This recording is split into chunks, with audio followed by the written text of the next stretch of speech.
صاب و بے عقاب و بے عتاب بخش دے لخت جو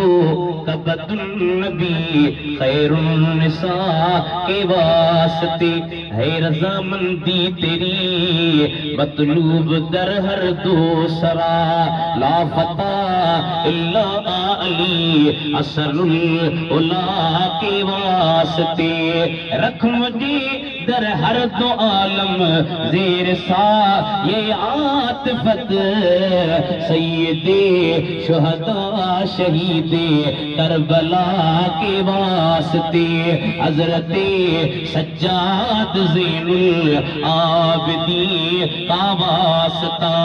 باقرو جعفر امام الاتقیاء کے واسطے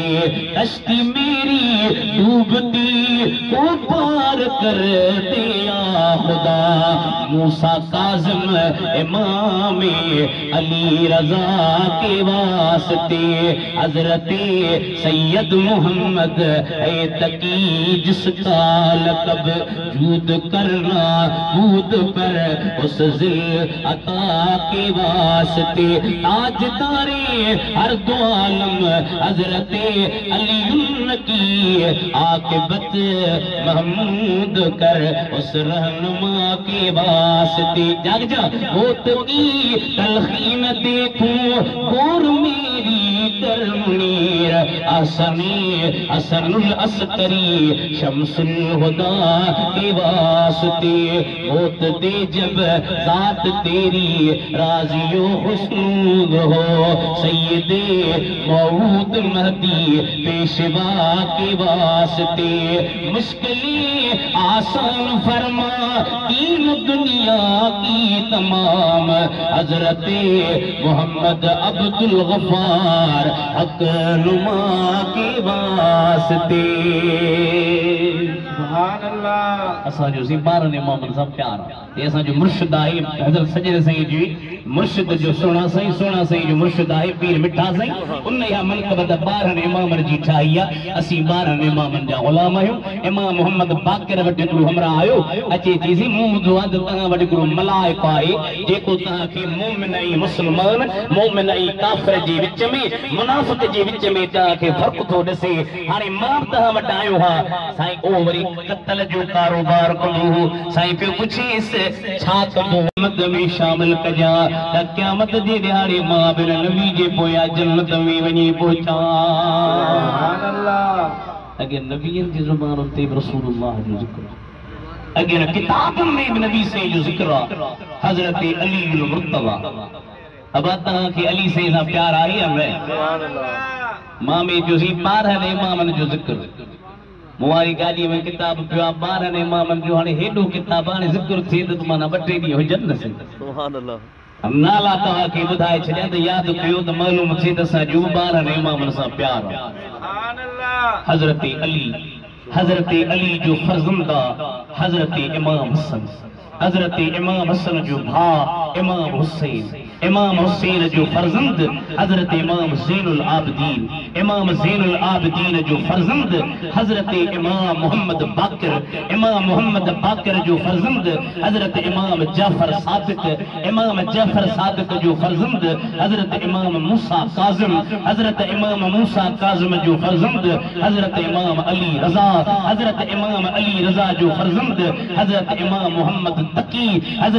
محمد تقی جو فرزند حضرت امام علی نقی جو فرزند حضرت امام حسن عسکری اے قیامت جے قریب جے کا شخصیت ظاہر تھی جی وہ آئی حضرت امام محمد مہدی جی جو سبحان اللہ ادا یہ موبائل کرے گی سنا اساں جی مرشدن کریمن حضرت پیر مٹھا سائیں ہے 12 امامن جے وسیلے سائیں کی دعا کوئی دل جی اجازت نہیں بتا بدایا ونہ تے پوتا کا موکل وٹھو سبحان اللہ سرکار کی آمد سائیں جے تو اے خدا بندہ بذاتے کبریا کے واسطے قرۃ العین زندگی کے مشرقی نجات جو خدا جو رکھ خوف بھوتوں तोखे कहिड़ी ज़िल्लत मिलिया ज़िंदगी रब जी रहमत मिलिया सुभान अल्लाह जी ॾाढी मूंखे तकलीफ़ूं ॼमण खां वठी करे मुझो ॼमण साण अज़ान ॿुधूं था मुस्तफ़ा जो शान ॿुधूं था अहिड़ी आला फ़ज़ीलत मिलिया दादा थी विया हो हथ मथे ज़िंदगी रब जी रहमत मिलिया जी तव्हां मौलवी खे चाहे परायूं मानियूं खाए सुता पिया हो असांखे तकलीफ़ूं न ॾियूं मां जो दुख न खां सुभान अल्लाह लहराईंदा मुर्स माण्हू हुजे तकलीफ़ खां लहराए दुख ई सुख ज़िंदगीअ में इदाहल जंहिंसां इंसान आला थींदा हल उन सां माण्हू इर्फ़त मिलिया शाबर वारो चो ज़िंदगी रब जी रहमत मिलिया रब जो शुक्र जो इंसान ठाही जानवर कुत्तो न बनाई छा त अहसन सआदत मिलिया ज़िंदगी रब जी रहमत मिलिया उबैदुल्लाह ताहिरी इन्ही आ गुलामी सदके मौलाना रूमी ऐ जामी इदोगे के जी हिमायत बाचो मुस्तफा जी हिमायत मिलिया जिंदगी रब जी रहमत मिलिया सुभान अल्लाह सरकार की आमद मीठे की आमद